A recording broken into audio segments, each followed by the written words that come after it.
There's excitement going round, there's a party going down. Twister, the hot spot. Yeah, Twister! Your feet and hands go down, but you gotta stay up. Twister, the hot spot. Twister, the hottest game around. Twister, the hot spot.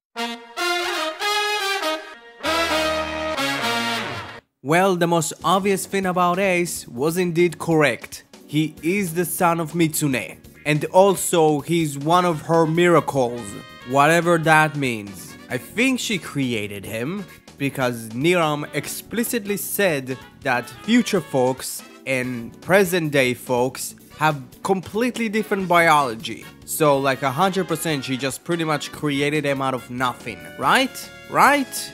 It would be nice to know at one point how she discovered her powers. Because right now her powers are stupid. More stupid for a Toku show, okay? This is like above it. Well, you probably ask yourself, how do those miracles get created? AKA, how the winners of the DGP get their desired world. Well, I don't know why you ask yourself, because tell you the truth, I'm using too much brain energy for this bad show, because it literally gets explained 4 times this episode, and it's actually annoying. Well, how do the miracles work? Human sacrifice. I am extremely serious. So pretty much all the people that died in the DGP, doesn't matter if it's writers or just normal folks, they all become fuel for the goddess of desire to remake the world. And also she takes people's happiness as another fuel, because of course she will, because Geats is now a Saturday morning cartoon for little toddlers, and you could have just stayed with the human sacrifice, but no, happiness. Gosh, like what happened to this show? And the most idiotic part about this entire thing, they tried to paint Mitsune / the goddess of desire as the bad guy. Because of course, the statue that doesn't do anything except for actually doing what she's pretty much programmed to do. Yes, she is evil. She is one of the bad guys. So here's the thing, if Mitsune needed to do it, even when she wasn't a statue, fine, you can paint her as the bad guy all you want. But right now she's a fucking statue. So here's the thing, I understand that the Yamato are painting her as the bad guy, and it's way more the DGP, but it's so dumb, because kids can actually understand that, oh yeah, she's a statue.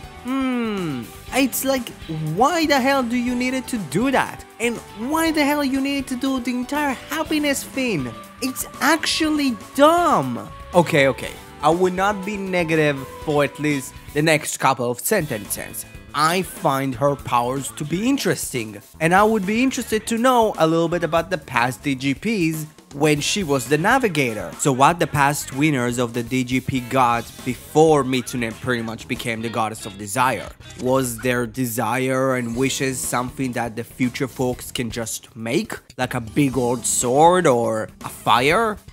And when we continue to evolve, our wishes and our desire grew bigger and bigger, and when the DGP discovered that, hey, one of the navigators can have powers to create stuff, let's just encase her in a big old statue and she would just store happiness in human sacrifice to reset the world for our winner's case. Well, the episode itself semi-surrounded Keiwa, again, as a background character, because now we can hear everything about Ace. That's it. It looks like he has kind of a quarrel with Ace now being, the son of Mitsune, and they pretty much told us that Mitsune created Ace with people's happiness, so he's kind of angry about him, but I don't see it lasting for a long time. And let's not talk about the weird idea of Keiwa always forgetting that he has the command twin buckle. Let's just not talk about it. At least the game was kind of interesting. Heaven and Hell,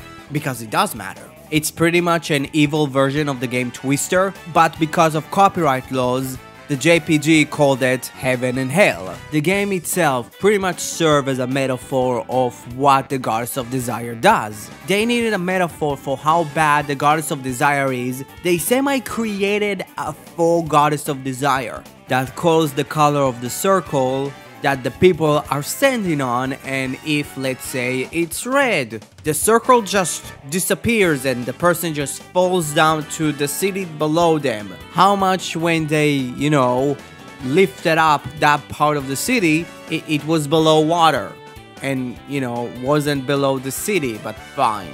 Again, it's fine. It's semi-interesting, but again, the entire thing about happiness kind of kills the mood. And when the people fall, they kind of transform into bubbles.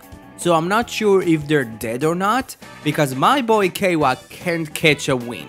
Like literally this entire arc, he's been taking L's more than Daiji in Revice. Because Azuma gave him the whole Mufasa from the Lion King and pushed him down to one of the holes.